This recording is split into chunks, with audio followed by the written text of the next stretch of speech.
وسلم وعلى آله الكرام خصوصا الفاتحة. أعوذ بالله من الشيطان الرجيم. بسم الله الرحمن الرحيم.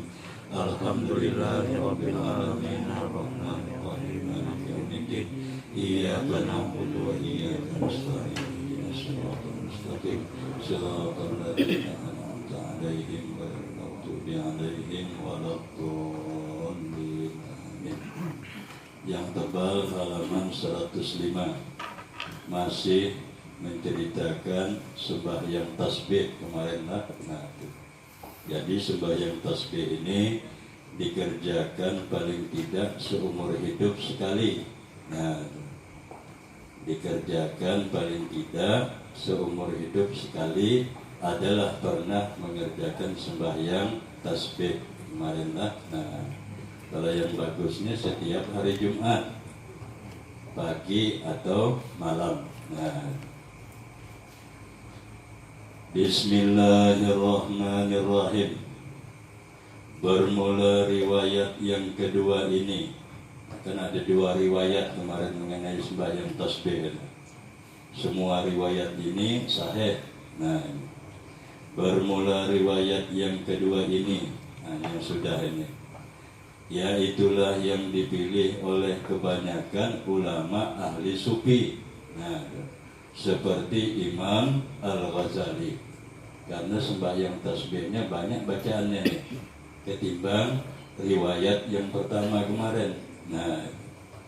Ahli sufi, ini yang dipilihnya bacaannya tasbih, setelah itu bacaan yang lain.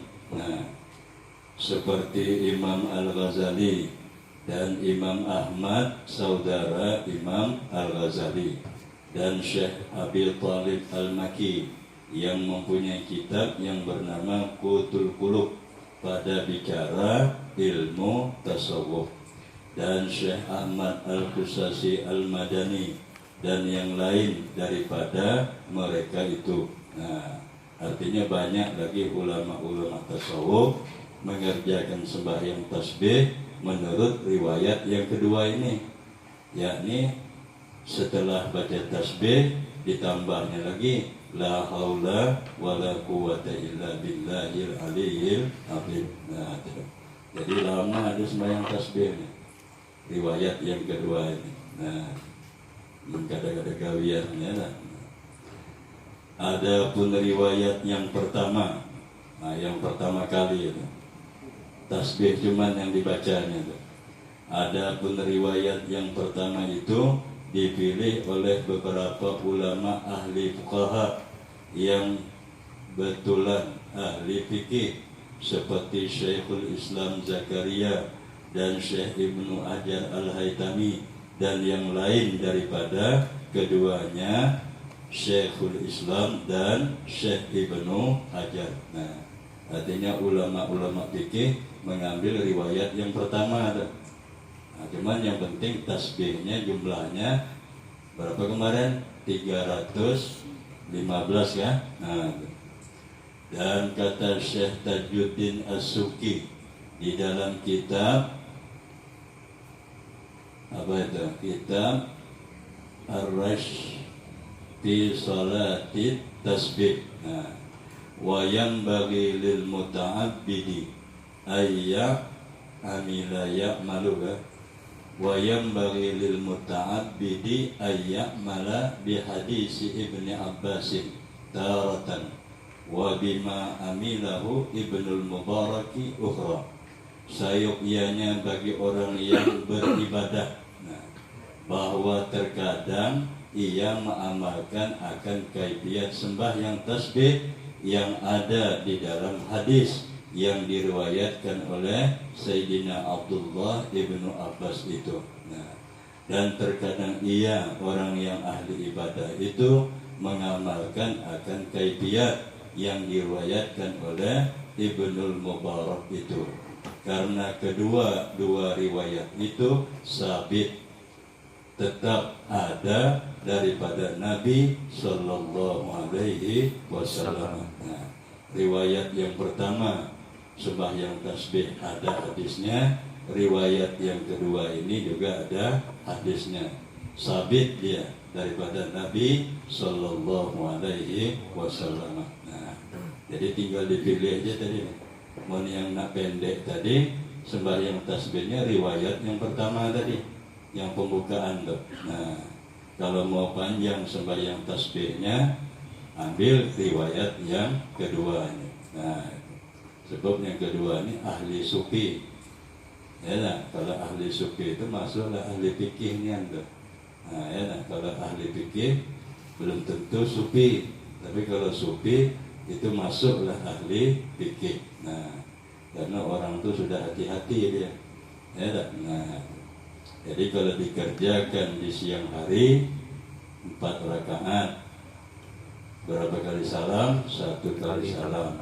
Kalau dikerjakan malam hari 4 rakaat, 2 kali salam. Nah, syah dan bermula faidah sembahyang tasbih dan kelebihannya sembahyang tasbih itu amat banyak, dan setengah daripada kelebihannya itu disebutkan oleh tilmid murid Syekh Ahmad Al-Qusasi di dalam risalahnya pada bicara sembahyang tasbih dengan kitab, dengan katanya.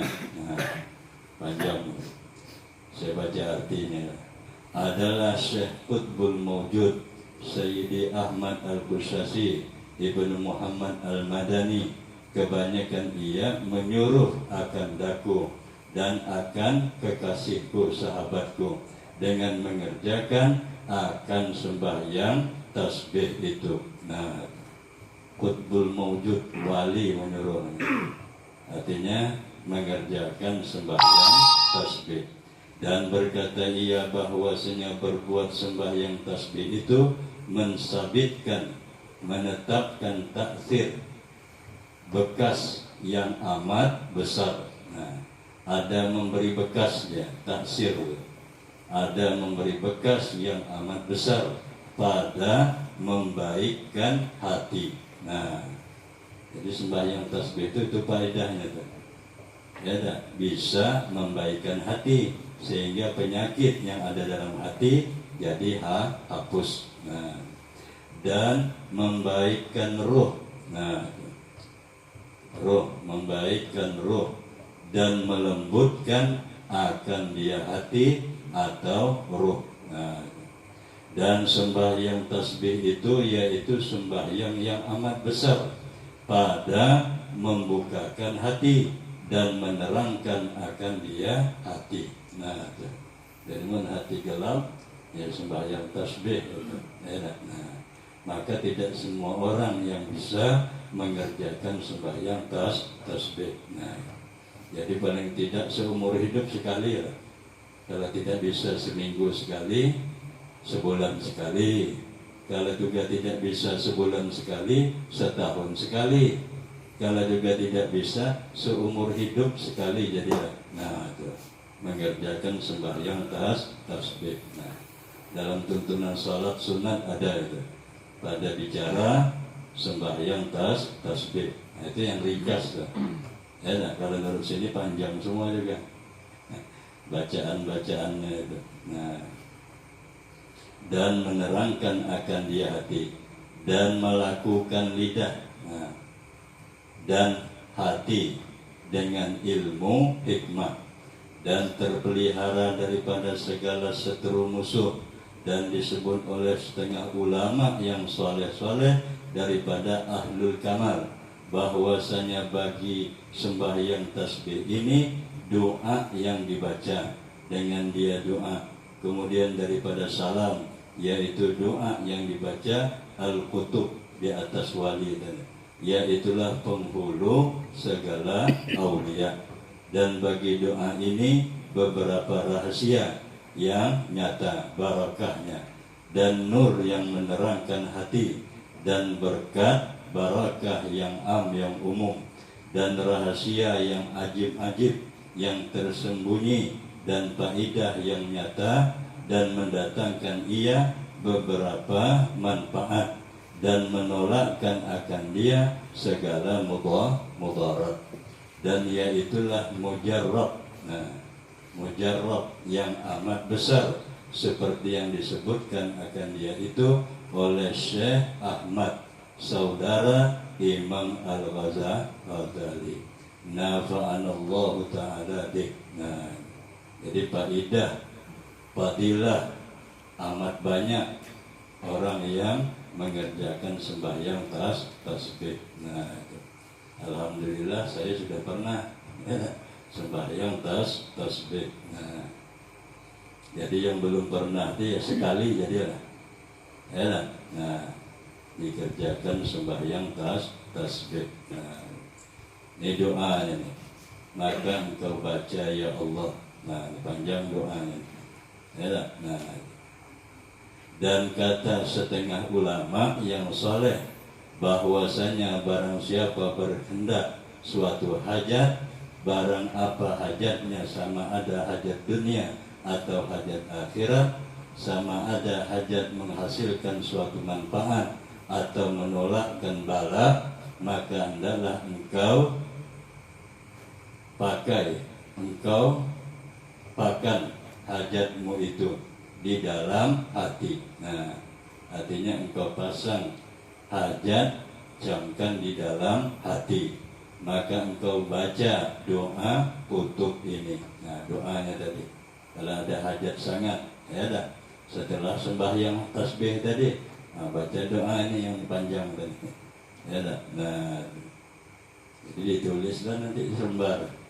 Kalau ingin mengerjakan sembahyang tasbih, niscaya hasil bagimu dengan tiada sebab yang zahir dan tiada had penghalang yang qahir yang memaksa, yakni dapat hajat itu dengan dimudahkan Allah Ta'ala, dengan tiada boleh dikira-kira lagi dengan doa ini. Wallahu a'lam. Nah, jadi berusahalah kita nih, ya dah, seumur hidup sekali barang mengerjakan sembahyang tasbih. Nah, faidah fi bayani sholatil istikharah wallahu a'lam bishawab. Jadi malam ini kita wirid 11-an lah. Nah, sebenarnya wirid 11-an itu pagi Sabtu kemarin. Nah, karena malam ini pas malam pengajian, jadi wirid 11-an. Nah, mudah-mudahan dengan mengamalkan ini kita dimudahkan oleh Allah Subhanahu wa Ta'ala rezeki yang luas untuk ibadah kepada Allah Subhanahu wa Ta'ala.